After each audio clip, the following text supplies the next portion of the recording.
መለከታቸው ጠቅላይ ሚኒስትር ዶክተር አብይ አህመድ እንደዚሁም ፊልድ ማርሻል ብርሃኑ ጁላ ጨምሮ የፌዴራል ከፍተኛ አመራሮች ዛሬ አንድ ውይይት ያደረጉት ደግሞ ከትግራይ ክልል ጊዜያዊ አስተዳደር ፕሬዝዳንት ሌተናል ጀነራል ታደሰ ወረደ ጋር ነው። ዛሬ በሐዋሳ ጠቅላይ ትግራይ ክልል ጊዜያዊ አስተዳደር ፕሬዝዳንት ሌተናል ጀነራል ታደሰ ወረደ ዓመታዊ የአፈጻጸም ሪፖርት ቀርቦላቸው በውጤቶች ላይ ግምገማና ውይይት መደረጉን እንደምትመለከቱት መረጃዎች ወጥተዋል። ታውቀው የትግራይ ክልል ጊዜያዊ አስተዳደር ፕሬዝዳንት ሌተናል ጀነራል ታደሰ ወረደ ዓመታዊ ጊዜያቸው አሁን እንግዲህ እየተጠናቀቀ ይገኛል። በቀጣይ እሳቸው እንዲቀጥሉ ይደረጋል ወይስ በትግራይ ክልል ውስጥ ሌላ አዲስ አመራር ይሾማል የሚለው እስካሁን ድረስ አልታወቀም።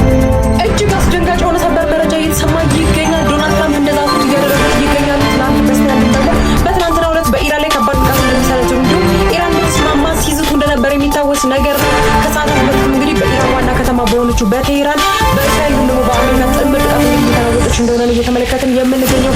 እንደ አልጀዚራ ዘገባ ከሆነም እንግዲህ አሜሪካ እንዲሁም ደግሞ እስራኤል ታርጌታቸውን የመቱ በትክክል ማለት ነው 20 የሚደርሱ ቦታዎች ጥቃት ደርሶባቸዋል። በርካታ ሰዎችም ህይወታቸውን አጥተዋል። እንዲሁም በሺዎች የሚቆጠሩ ሰዎች እንግዲህ ከባድ የሆነ ጉዳት እንደደረሰባቸው እየተነገረ የሚገኘው። ዶናልድ ትራምፕ በተደጋጋሚ እየዛቱ ምንም ነገሮችን እንደማያደርጉ የተለመደ ቢሆንም እንኳን የትናንት ዛቻቸውን ግን በዛሬው ዕለት እየፈጸሙ እንደሆነ እየተመለከትን የምንገኘው። በኢራን ዋና ከተማ ቴህራን ላይ ከባድ የሆነ የተኩስ እንዲሁም በተጨማሪ ደግሞ የፍንዳታና የተለያዩ የጦር ጀቶችም እንግዲህ ያዣቦባቸው እንደሆነ ነው መረጃዎችን እየተመለከትን የምንገኘው።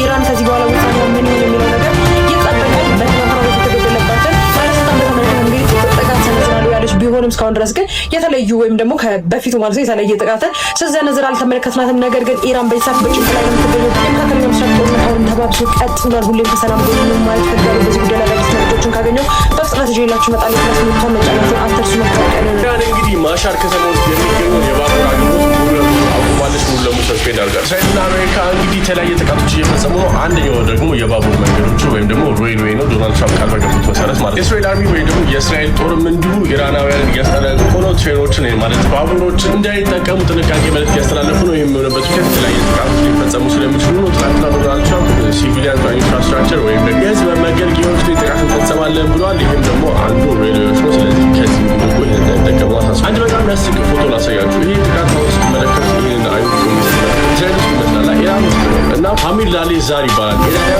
ነው ወይም ኢራናዊ ራባይ ነው። የኢራናዊ ራባይ ማለት ኢራናዊ ነው ሰው ነገር ግን አይሁድ የተማረ አይሁድ ማለት እናም ፖስቱ ያወጣው ማለት ነው ጂዊሽ ስቴት ኦፍ እስራኤል ማለትም አይሁዳዊ እስራኤል ማለት ነው። ኢራን ላይ ጥቃት ፈጽሞ ያደረሱትን ጉዳት አንድ ኢራናዊ ራባይ ተመለከተው ብሎ ነው። በጣም አይሮኒክ ነው ዜናው ምን መሰላችሁ የሚለው ሀሚድ ላሌ ዛር the leader of Iran's to inspect his synagogue that was bombed by the Jewish state of Israel. synagogue ማለት ይሄ የጂዊሽ እንደ ያምልኮ ቦታ የአይሁዶች ያምልኮ ቦታ ማለት ነው። ይህ synagogue ማለት የእሱ ያምልኮ ቦታ ማለት ተሰብስበው ያመልኩበት የነበረው አይሁዶች ኢራን ውስጥ የሚኖሩ ኢራናውያን አይሁዶች ያመልኩበት የነበረው ያምልኩበት የነበረው ያምልኮ ቦታ ይህን synagogue ስሙ ራፋኤል synagogue የሚባለው ኢራን ውስጥ ኢራን ዜና ሰንበር ሌላ ወታደራዊ አመራር